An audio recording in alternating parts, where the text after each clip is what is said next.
अस्सलाम वालेकुम फ्रेंड्स, मैं हूं मोहम्मद यूसुफ पंवर। आप देख रहे हैं मेरा यूट्यूब चैनल MYP TV। आज मैं हाज़िर हुआ हूं एक नई वीडियो के साथ जिसमें आपको ज़मीन के pH के बारे में बताऊंगा कि pH क्या है और उसका फसलों पर क्या असर होता है। उम्मीद है ये मालूमाती वीडियो आपको पसंद आएगी। पसंद आए तो लाइक और शेयर ज़रूर करें और मेरे चैनल को सब्सक्राइब करें और बेल वाली घंटी को दबाएं ताकि मेरी नई नई वीडियो आप तक पहुंचती रहें। तो आते हैं आज के टॉपिक की तरफ। टॉपिक है आज पीएच क्या है।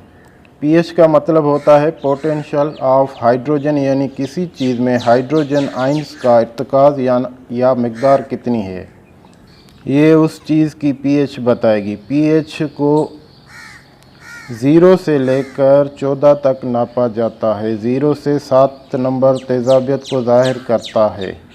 7 नंबर पर न्यूट्रल और 7 से 14 तक असासी होती है या नमकियात वाली कह लें। ज़मीन की पीएच का खेल 3 नंबर से लेकर 10 नंबर के दरमियान ही रहता है। बेहतरीन ज़मीन 5.5 पीएच से 5.7 के दरमियान पीएच वाली होती है। ज़मीन की पीएच फसलों पर कैसे असरअंदाज होकर किसान को फ़ायदा या नुकसान करती है, आइए इस बात को आसान अल्फाज में समझने की कोशिश करते हैं। खुराक के कुछ अज्जा ज़मीन में मौजूद होते हैं, कुछ हम खादों और सप्लीमेंट्स की सूरत में ज़मीन में शामिल करते हैं ताकि वो पौधे की खुराक बन सकें। अब ज़मीन में मौजूद अज्जा और हमारी डाली हुई खादें पौधा कैसे खाएगा और मोटा ताज़ा हो जाएगा। ज़ाहिर है हम पानी लगाएंगे ज़मीन को और ये खादें पानी में हल हो जाएंगी और पौधा जड़ के ज़रिए जब पानी जज़्ब करेगा और उस पानी में हमारी खाद भी होगी जो पौधे की खुराक बन जाएगी।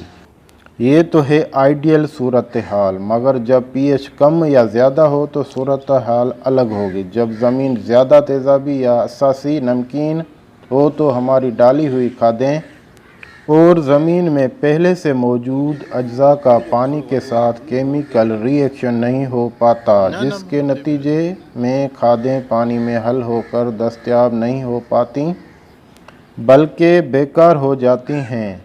हो सकता है आपकी ज़मीन की पीएच ही दुरुस्त ना हो और आप अच्छे फसल लेने के लिए खादें डाल कर थक गए हों। नतीजा सिफर रहेगा क्योंकि आपकी डाली हुई खादें तो पौधा इस्तेमाल ही नहीं कर सकता, वो ज़मीन में ही पड़ी रहती हैं और ज़ाया हो जाती हैं।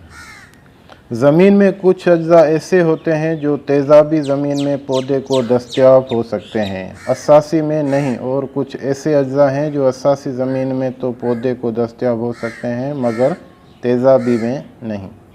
और ये दोनों अक़साम के अज्जा पौधे को उस सूरत में ज़्यादा मिलते हैं जब ज़मीन की पीएच न्यूट्रल यानी 7 के करीब तर हो, जैसे 5.5 से 5.7 तस्लीम किया जाता है। जब ज़मीन की पीएच 5.5 से कम होगी तो तेज़ाबी होगी और पौधे को एल्यूमिनियम, मैग्नीशियम, कैल्शियम, मैंगनीज और फास्फोरस वगैरह की कमी हो जाएगी क्योंकि ये अज्जा तेज़ाबी माहौल में हल नहीं होते और ज़मीन में ही पड़े रहते हैं। अगर ज़मीन 7.5 से ऊपर पीएच वाली होगी तो असासी नमकीन होगी और पौधे को जिंक, कापर, बोरान वगैरह की कमी हो जाएगी क्योंकि ये असासी माहौल में हल नहीं होते। इसलिए पीएच को दुरुस्त लेवल पर रखना बहुत ज़रूरी है ताकि तमाम अज्जा पौधे को दस्तयाब हो सकें।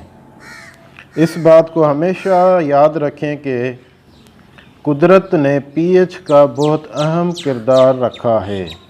हमारे खून की भी पीएच होती है जिसकी नॉर्मल मिकदार 7.4 होती है और अगर उसका तवाज़ुन भी ऊपर नीचे हो जाए तो इंसान बीमार हो जाता है, उसे डॉक्टर की ज़रूरत पड़ती है। ऐसे ही ज़मीनों को भी चेकअप, असलाह और दुरुस्तगी की ज़रूरत पड़ती है।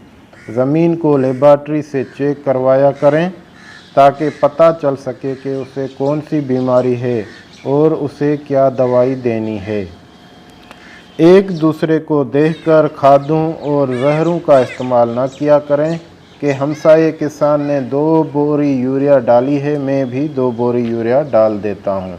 उसने डीएपी आधी बोरी डाली है मैं भी आधी बोरी डीएपी डाल देता हूँ। हो सकता है उसकी ज़मीन की ऑर्गेनिक मीटर ज़्यादा हो या आपकी ज़मीन में ज़्यादा हो, इसकी ज़मीन को धूप ना लगी हो या आपकी ज़मीन को धूप ना लगी हो, जिन वजूहात से दोनों की ज़मीन का पीएच लेवल मुख्तलिफ होगा।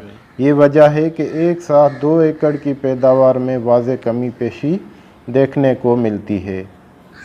एक जैसे खादों और दवाइयों के इस्तेमाल के बावजूद 2 खेतों की पैदावार में बहुत फ़र्क नज़र आता है, जिसकी वजह यही है कि एक की पीएच दुरुस्त है तो उस एकड़ में आपकी खाद पौधे की खुराक बन गई, दूसरे एकड़ की पीएच ख़राब है तो आपकी खाद ज़ाया हो गई और आपकी पैदावार कम मिली। हो सकता है दोनों की खादें बेकार जा रही हों, दोनों ने चेक न करवाया हो कि क्या ज़मीन को चाहिए। लिहाजा खादों और दवाइयों की भी मुख्तलिफ ज़रूरत होगी। लिहाजा अक्लमंद किसान वही है जो ज़मीन चेक करवा कर ज़मीन की असलाह करे और जिस चीज़ की कमी हो वही चीज़ दे। बिला ज़रूरत खादें डालकर ख़र्चा न बढ़ाएं और ज़मीन की साख्त के मुताबिक ही फसलों का इंतखाब करें। हो सकता है जो पैदावार आप 10 बोरी खाद डालकर नहीं हासिल कर पा रहे, वही ज़मीन की दुरुस्तगी के बाद 1 बोरी से भी हासिल हो जाए। ये मत सोचें कि एक ही इलाके की तमाम ज़मीनें एक जैसी होती हैं। अक्सर एक ही एकड़ के मुख्तलिफ हिस्सों की ज़मीन की पीएच अलग अलग हो जाती है। पूरा इलाका तो दूर की बात है, इसलिए ज़मीन चेक ज़रूर करवाया करें।